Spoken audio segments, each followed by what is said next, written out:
Assalamualaikum warahmatullahi wabarakatuh. Yang dihormati Ustaz Usaini bin Kasran selaku pensyarah penyelia dan panel penilai RPP iaitu Refleksi Pertengahan Tahun Praktikum. Alhamdulillah. Sekarang sudah masuk minggu kelima, bermaksud sudah di pertengahan semester 3 praktikum.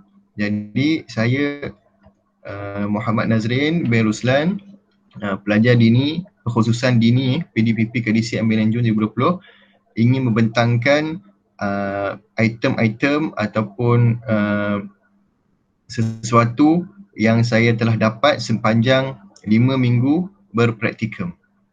InsyaAllah.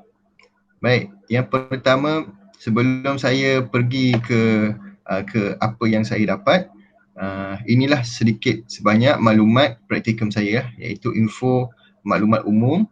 Saya berpraktikum di Sekolah Sam Parit Baru, Sabak Bernam, dan tempoh mengajar 9 jam. Kelas yang saya ambil hanya satu kelas, iaitu kelas satu amal, iaitu mempunyai 27 pelajar, 5 lelaki dan 22 perempuan. Yang kelima, sesi persekolahan Sam Parit Baru bermula 7.30 pagi hingga 2 petang dan saya memfokuskan subjek Al-Lughatul Al-Arabiyyah Al-Mu'asirah iaitu LAM. Baik, itu sedikit info sebelum kita mulakan. Baik, apa yang ingin saya bentangkan di sini ada 4 item, iaitu yang pertama, pengetahuan dan kemahiran sedia ada yang saya belajar di IPG yang saya aplikasikan di sekolah. Baik, itu yang pertama. Yang kedua, pengetahuan dan kemahiran yang baru saya dapat ketika mana pengalaman mengajar di sekolah.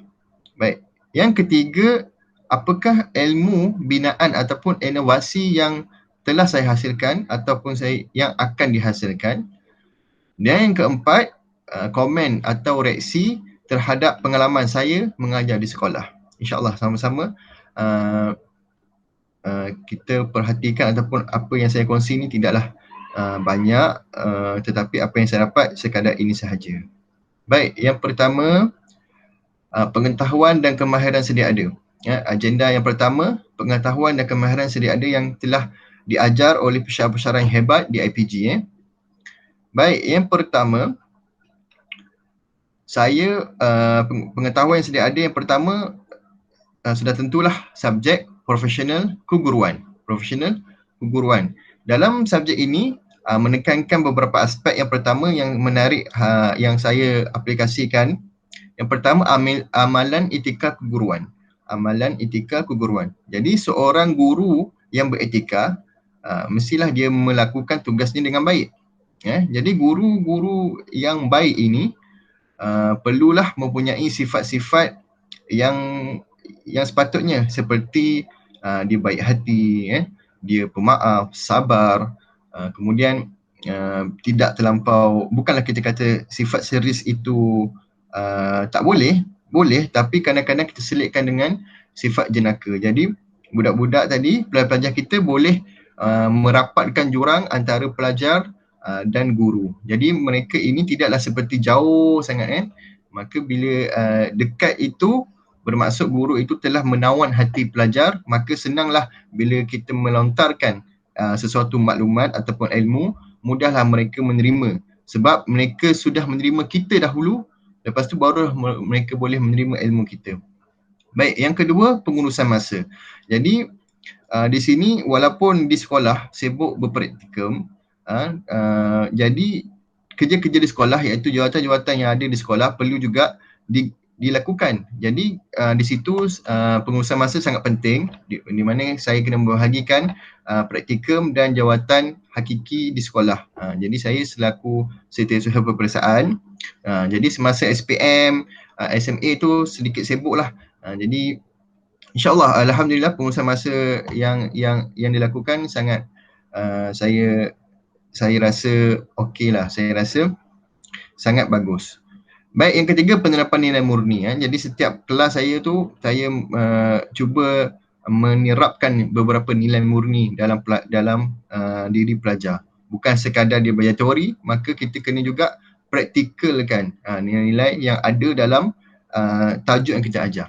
Baik, yang kedua, teknologi. Teknologi ini sangat penting pada masa sekarang. Saya uh, tidaklah terlampau mahir tapi kena mahirkan juga. Jadi teknologi yang saya belajar di IPG banyak menekankan aspek aplikasi lah, aplikasi yang kita yang ada, yang ditawarkan dalam teknologi. Yang pertama, kalau kita tengok aplikasi video.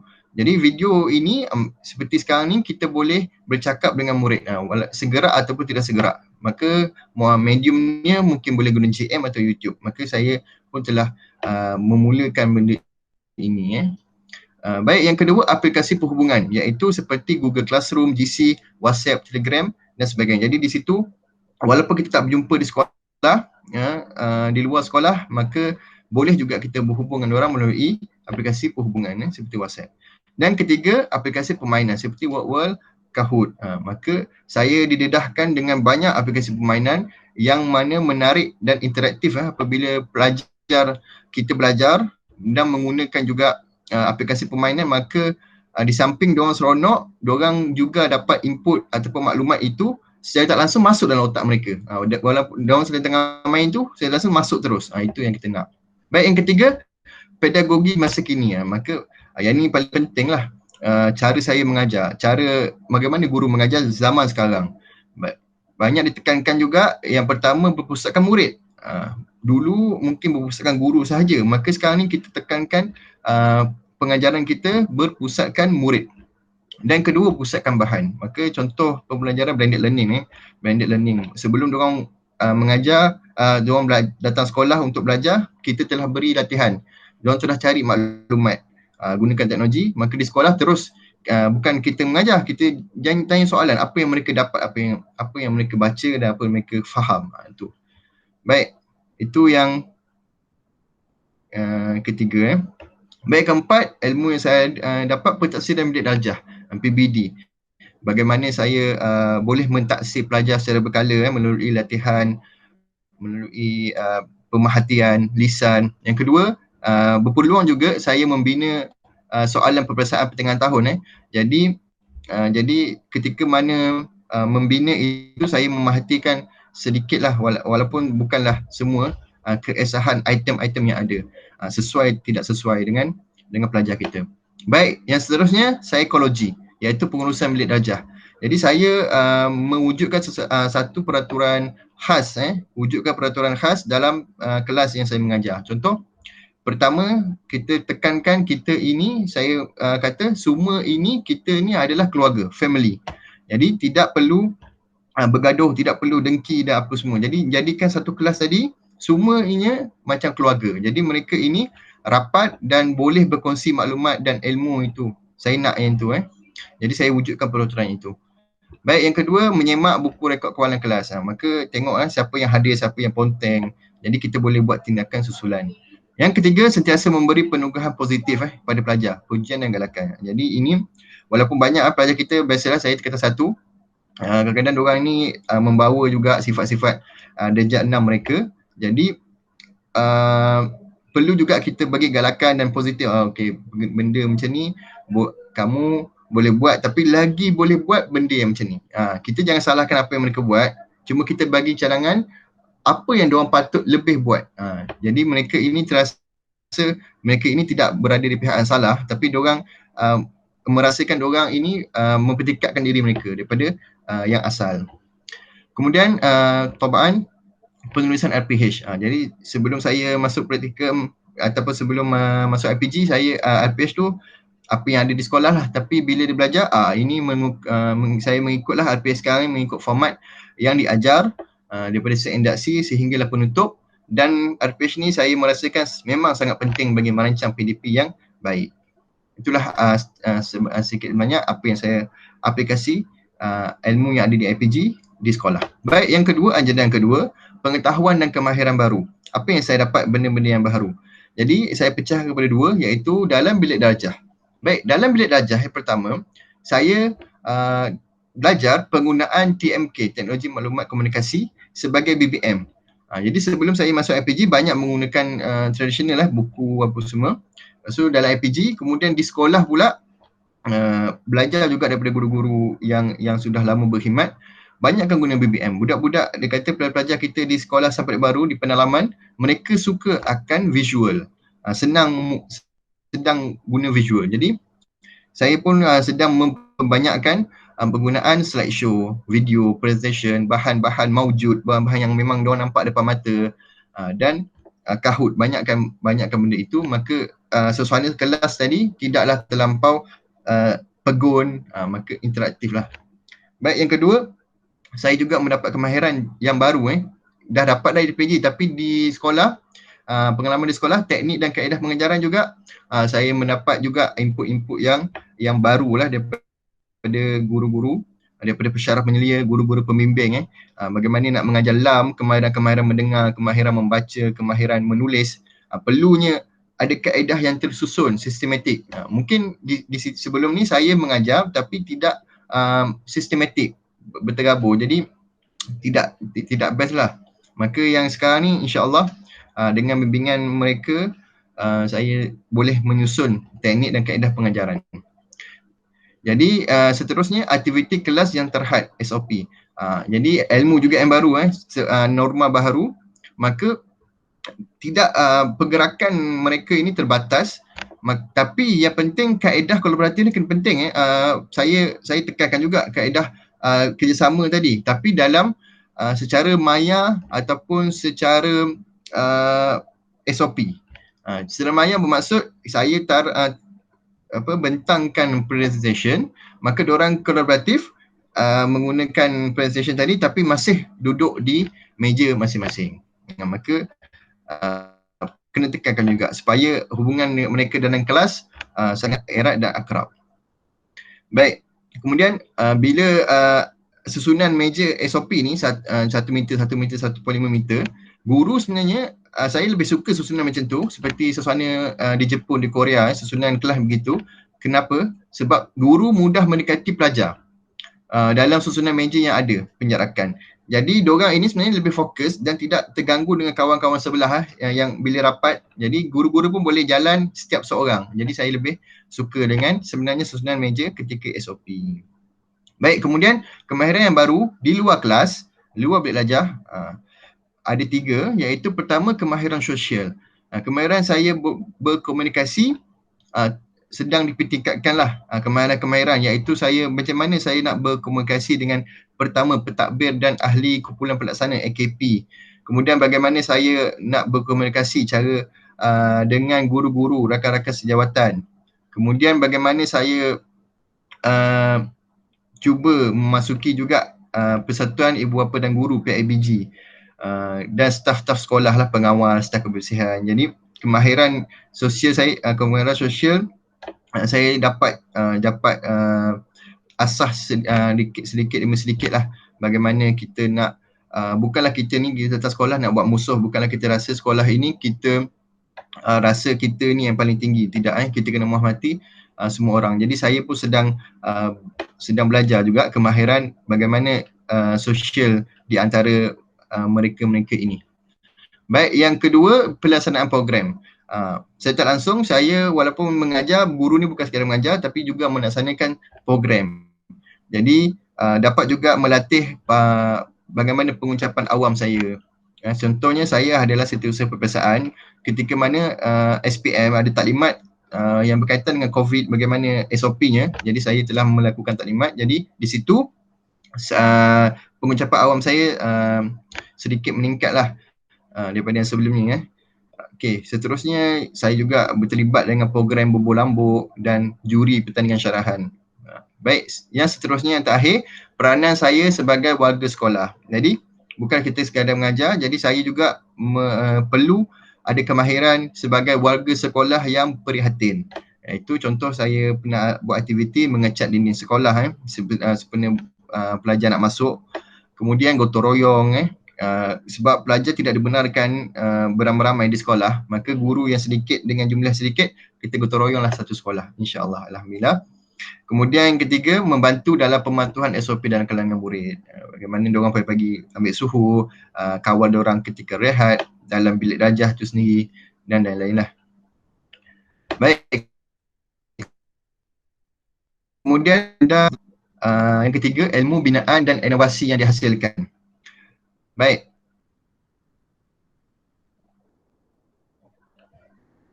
Yang pertama, saya memaksimumkan penggunaan teknologi seperti komputer, tablet dan projektor. Jadi saya membina banyak menggunakan teknologi ini supaya mereka ini terdedah kepada memang norma-norma baharu, penggunaan teknologi yang sangat cepat dan laju. Jadi kena guna guru pun sebagai menggunakan dan menendahkan kepada murid, lebih-lebih lagi murid di luar bandar macam di Sabak Bernam. Kemudian saya juga membina presentation yang mudah serta menarik. Saya sekarang ni presentation, dulu kalau saya buat banyak tulisan saja, tapi sekarang ni tulisan sedikit, memang gambar sangat banyak. Jadi supaya mereka ini lebih interaktif kepada gambar.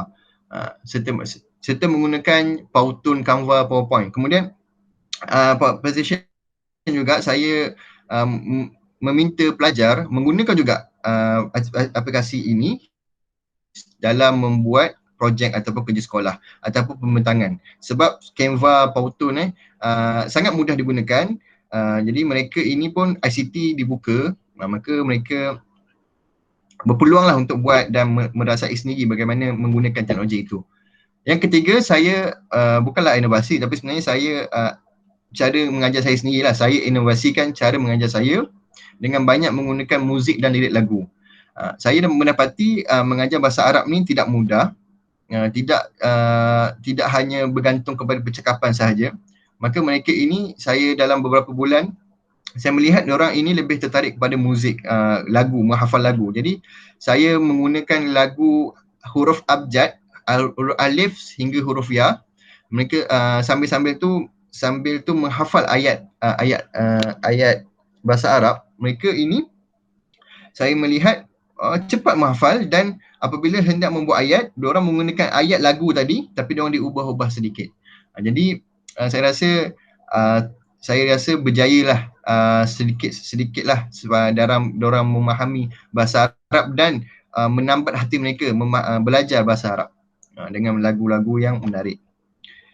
Baik, seterusnya agenda yang keempat, apakah komen dan reaksi saya terhadap pengalaman mengajar di sekolah, khususnya di sekolah Sam Parit Baru. Baik, pelaksanaan PDP semasa pandemik. Ini reaksi ataupun saya punya pengalaman lah. Dan ramai lagi sebenarnya. Jadi pengalaman saya ketika mana pandemik, ada dua cara ataupun dua keadaan. Ada di sekolah bersemuka, ada yang PDPR seperti sekarang. Bersemuka, saya dapat rasakan pelaksanaan dia adalah apabila saya ingin menyediakan BBM, bahan betul mengajar, saya perlu mencukupikan semua bilangan BBM tu kena saya bagi semua orang, kena semua pelajar. Kerana diorang tidak boleh berkongsi kan SOP. Jadi pengalaman yang menarik sebenarnya sebab saya kena buat banyak benda tu supaya semua pelajar dapat dan melihat BBM yang tadi. Kemudian masa PDPR pula. Masa PDPR saya punya pengalaman penggunaan teknologi secara kerap. Jadi terpaksa menggunakan teknologi untuk kita sampaikan sesuatu kepada pelajar. Tidak cukup dengan hanya minta diorang baca sahaja, tidak cukup sebenarnya.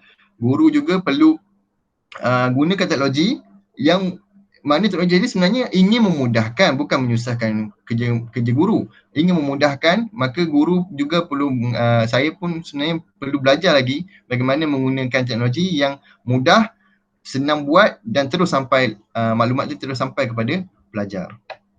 Baik, pengalaman yang seterusnya, saya penggunaan bahasa Arab lah. Saya sebenarnya sebelum ni kan macam dulu saya sekolah tidaklah guru menggunakan bahasa Arab sepenuh, tapi untuk dini penggunaan bahasa Arab sebagai bahasa utama ketika mengajar LAM perlu ditingkatkan. Saya kena tingkatkan saya punya kemahiran bahasa, menggunakan bahasa-bahasa yang mudah dan sesuai dengan pelajar saya tingkatan 1 supaya mereka faham, dan apa yang saya nak bukan mereka faham sahaja, mereka pun dapat bercakap dalam bahasa Arab.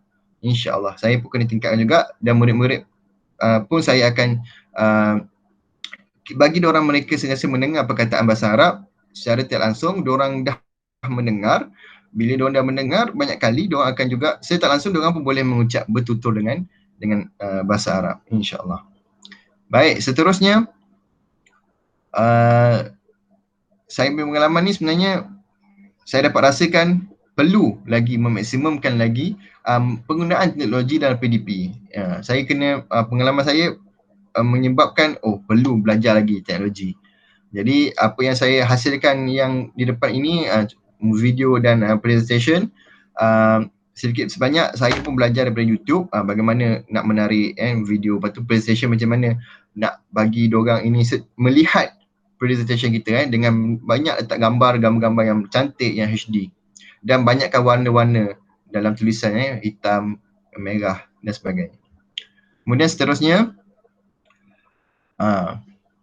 yang ni dulu saya masa belajar, kadang-kadang cikgu lah kan tak ingat nama kita, kita rasa sedih. Jadi bila kita mengajar juga sebagai guru pula, dapat mengingat nama seseorang pelajar akan menyebabkan pelajar lebih bersemangat kerana merasa mereka ini dihargai dan diingati.